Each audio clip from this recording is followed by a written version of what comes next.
và tổ chức lễ hội cầu Tàu nhân dịp Giáp Thìn năm 2025 nhằm tạo không khí vui chơi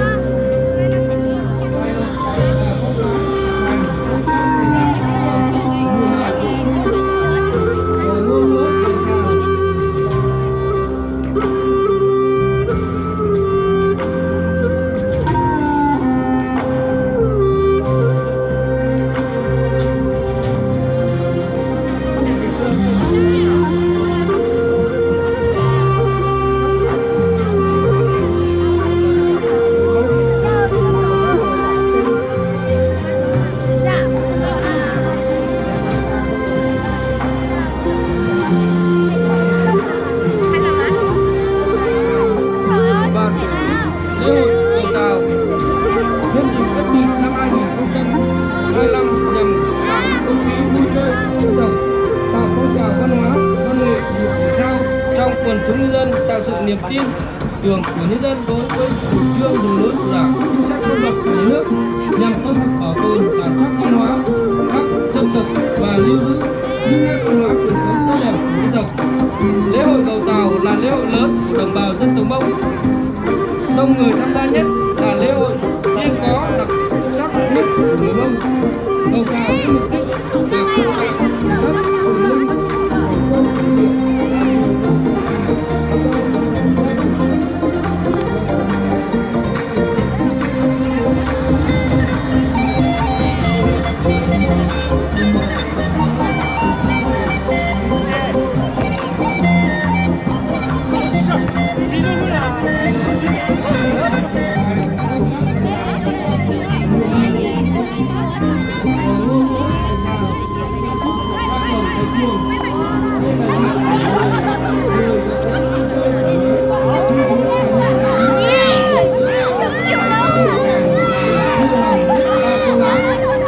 chuẩn bị bước vào mùa năm mới làm ăn gặp nhiều may mắn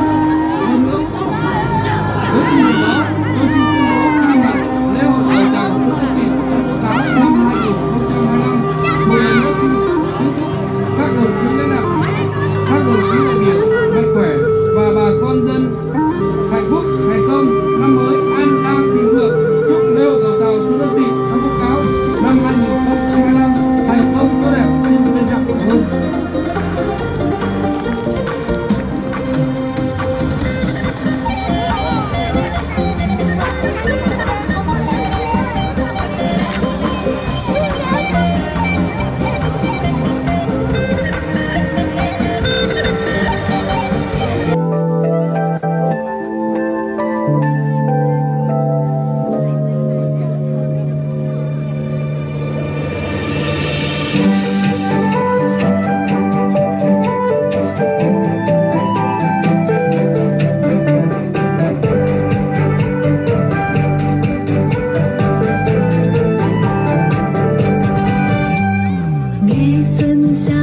Trong lòng mình chứa tràn tiếng pháo vui vang đó đây ôi rộn ràng, thì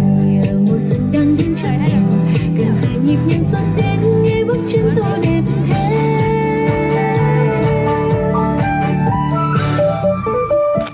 Xuân ơi xuân vẫn muôn đời yêu mến xuân, những chén vui ta chúc nhau ly rượu mừng, ngày đầu năm hạnh phúc phát tài, người người gặp nhau xuân mãi xuân ấm tươi ôi non dài.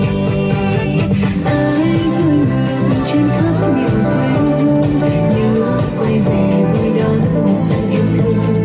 Lòng giờ sao mùa xuân nào nào, thật tuyệt vời mùa xuân thanh cao, ta chúc nhau điều gì đẹp nhất lòng nhau.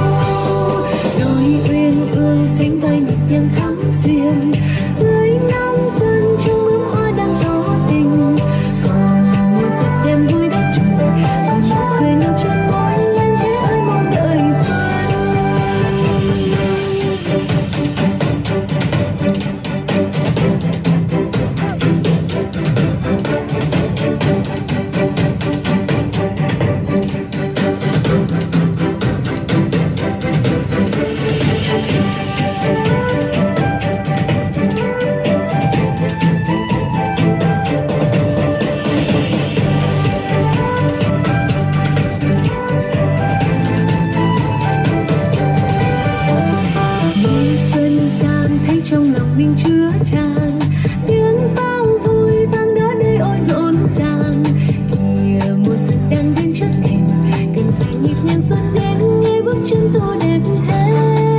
tập thể là lễ hội Hồng Tàu Cháo Tàu đi trình Hà Nội.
nó xua ta xua nhang đà bên mưa để chơi tua sóng lần đầu biết mùa gì hay cứ tiền tại có lúc sống chia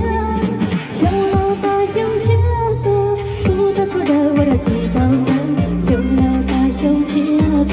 tu ta xua đời nọ hàng nhau chung trong lâu ta trong chia chỉ muốn là chỉ dù là gì thì không chỉ trong lâu ta trong chia bên mưa xua đời tao xua gì trong lâu ta trong chia mình cả mình nào có mò về gì trong lâu ta trong chia có cái gì được phải trải nghiệm của hắn.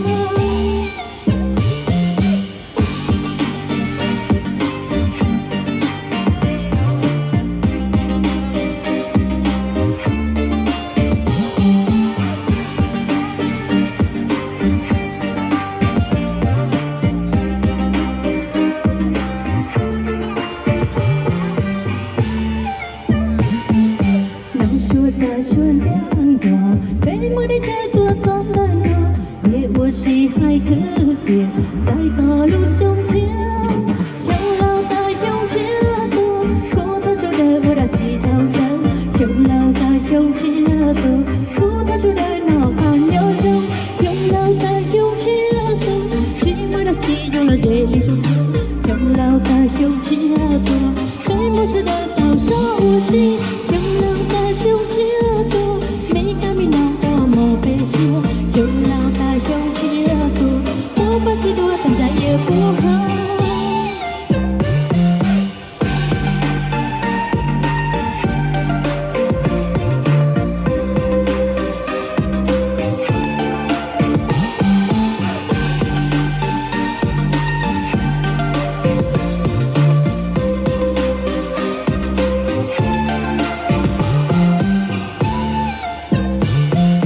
Xuân xuân ơi xuân đã về khiến cho mọi người vui và điều mong muốn trong đường xuân ta quen rồi khiến cho mọi nhà gặp nhiều an vui. Xuân xuân ơi xuân đã về có lúc vui nào hơn ngày xuân đến. Xuân xuân ơi xuân đã về tiếng cho giao thương chào đón mùa xuân. Xuân xuân ơi xuân đến rồi cách nghe bên người cho tim mình đau đớn. Trong ơi xuân đến rồi những đóa mai vàng chào mừng xuân sang.